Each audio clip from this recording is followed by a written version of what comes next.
Hello guys, No Skulls, welcome back for a video here today. If you've got Prototype 1 and 2 on Steam, you've noticed whenever you start the game up, there is an issue. There's an underlying issue with the first game, actually. The first game's worse. If you have SteelSeries Sonar software on your computer, you're gonna have to turn it off. Like, actually close it, go to your Windows volume thing, and go to whatever your default, like, headphones interface is, because when you launch the game up, it makes the audio sounds like Alvin and the Chipmunks. It's because in SteelSeries software, which I didn't know this when I made the video, people said, wow, you think 96,000 kilohertz is low? I didn't know at the time, okay, whatever. It, I think, only supports 48,000 hertz of audio. Or lower. It doesn't support anything higher, so what it just does is it just doubles the... Why am I so loud? It just doubles the... Why am I still so loud? Hello? Hello? Have I turned my volume on my fucking microphone up by accident? Maybe, I don't know. Yeah, I've fixed it now. Basically, what it does is it just makes the audio horrible. So basically, don't use it. Or if you're using your standard interface or headphones, whatever, go to basically your Windows Legacy if you don't have stupid trumpet audio like I do. Go back to your recording devices, and go back to your playback devices here, and basically, this is mine. Properties, I think it's in advanced, and make sure this is set to 4800 hertz, or is it 48,000 hertz? Whatever, make sure it's set to 4, because it won't work with SteelSeries' stuff, which is a kind of a bummer, because SteelSeries software is really, it's really good. But like I said, the downside is you can't change the fact that this, what was it, has 96 kilohertz. You can't change it. From what I'm aware, you can't change it. Properties, advanced... Yeah, you can't change it, which is a bit of a bummer. Hopefully, they will add this feature in future, because, yeah, old games don't play well with higher quality audio. So you would have to change this to whatever your default input is for your headphones. And then, that's a fix for Prototype 1. For both games, because they were made before, 8-core CPUs were common, like they are today, you actually have to go into your task manager. Now, there's a software that lets you do this. I forget what it's called, though. If you go into details, you want to scroll down to your Steam. XCLR. You want to go into Steam, you want to right-click on it, and set affinity, and you want to untick all your processors, or your processors, and just tick up to about 8. When you do that, it won't have any crashes. But let me demonstrate what I mean when it crashes. Now, the windowed issue, there's also problems. You can do full screen borderless. There's a fix for Prototype 1 to fix the resolution, which I will have a post down below to, I think it's the game wiki, I can't remember. There's basically loads of tutorials on here on how to fix stuff as well. Like, look, how to fix, like, modern hardware problems and stuff like that. But I'm making this in video form, so people who go to buy these games, or people who just don't look at this, tend to look at the community page. Basically, I'm gonna fire the game up, and you're gonna see an issue. So if I have all my processes set, I'm gonna fire the game up, and I'm just going to use mouse and keyboard for now. Controller it says it doesn't support controller, but it does work. So,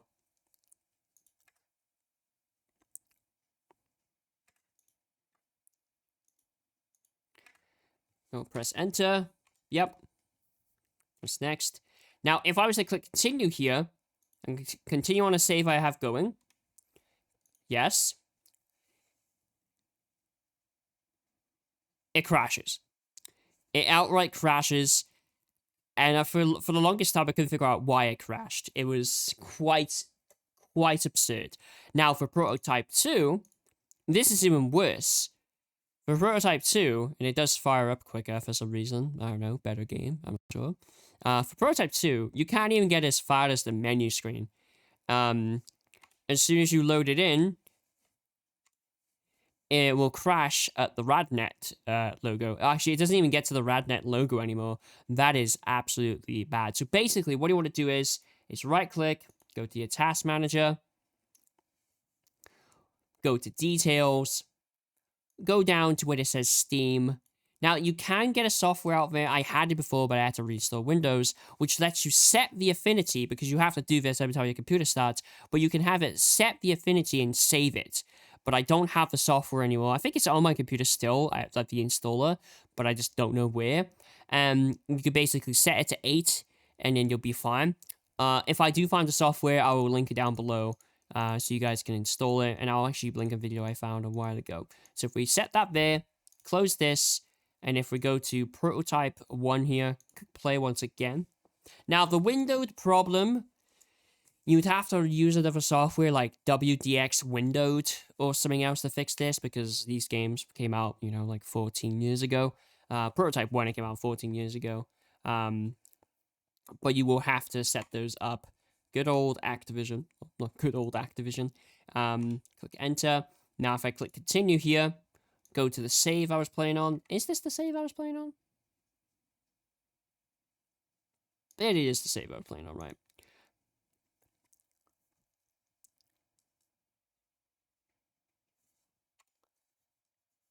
As you can see, we are in the game, which is a lot better than crashing.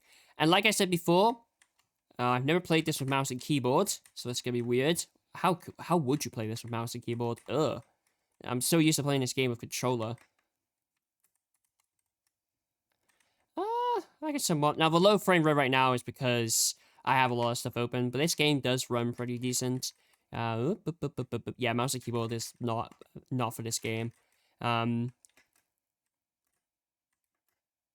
yeah, there we go. Working just fine. Whoop, whoop, whoop, whoop. How would you change... How would you get to your powers on mouse and keyboard? Is it F? No. Is it R? Ah, it's R. Okay, there we go. If I started this game not on console, yeah, I could probably figure it out. So there you go, that works just fine. And then now, let's quit the game. And like I said before, options, video. So you see how mine says label? This is because I've downloaded a basically resolution fix for my screen, because I play at 1440p. This only goes up to 720p, so you'd have to download the resolution fix. Like I said, I'll link all the fixes down below in the description, so you guys can find these. And this confuses me, the latency of audio. Like, video settings for PC games back in the day were so, like, lackluster, just nothing. Really weird. Alright, whatever. That's fixed here. Now let's quit my desktop here, like so. And now, let's jump over to Prototype 2.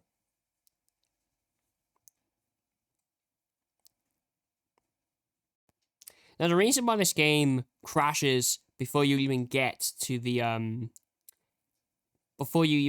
loading screen is because, the way it loads, it just loads you directly into the game. Now, yes, I know... Oh, I'm going to have to fix this in a minute because the game is already set to 720p, I think. Yep, it is, because of our OBS recording, it looks different. So, options. Video.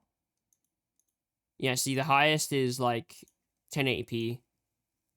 Which is, a bit of a bummer. So, let's just change the ambient occlusion. And then click continue, and boom. Game works fine. Although, yeah, by the way, so if you're on my screen right now and it says 1080p, you see the black bars? Yeah, that's the difference between 1080p and 1440p. There is a big difference. Even though I'm outputting this to 1080p anyway. So yeah, this is a fix. Now, you're probably wondering as well, how would you fix the... Oh, that's interesting. How do I get to that? Is it tab? No. How would you get to the map? Aha! There we go. Now, if you come into the radnet stuff, on PC, the game is buggy. Like, the stuff, like the radnet stuff you could get on console, you don't get all... Oops. You don't get all of it on PC. So again, link in the description to enable this. So if you go into here and get... you get all this stuff here, but player skins, is that going to go away? So player skins here, you can see in here, when you do all the challenges in the game, you only get these 2 once. But with the radnet stuff, you can get more with the DLC, but they haven't released it for PC because Activision is a terrible company. So, link in the description. Literally, links to everything to fix this game in the description. So as you can see, this works just fine. No issues. wow, the sensitivity on mouse is terrible.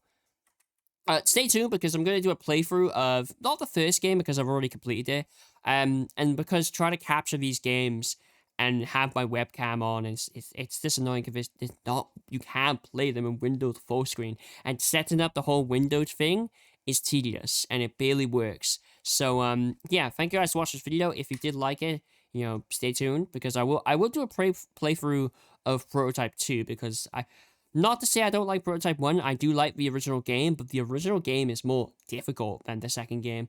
Even though I've completed the second game on the hardest difficulty, Insanity, I feel like the second game is more polished. Um, Although there are some things about the second game I don't like, but then stay tuned. What I will do for the first game though is I will do not a recap, but I'll do like a retrospect look at the game and compare both games to each other, because I got this game when it came out 12 years ago, and I still remember going to buy it, well, my dad buying it because I was 12 at the time and this game was 18 plus, so yeah, but as you can see, I've actually completed almost all the achievements. There's just 2 more I need to do: complete the game on hard difficulty, and then complete natural selection, which I forget what that is. Whatever. But yeah, thank you guys for watching. Stay tuned for the basically compare between both games, which one's better. Both games are great, but I would say that there are some things in the original I wish carried over to the second game, which they kind of streamlined in the second game. I like the jump mechanic, for example. The fact that you can charge your jump in the first game, but in the second game, it's just maxed out to wherever you have upgraded. But like I said, stay tuned for that, and stay tuned for some other videos on the channel. I've been NoSkulls, and I'll catch you guys next time.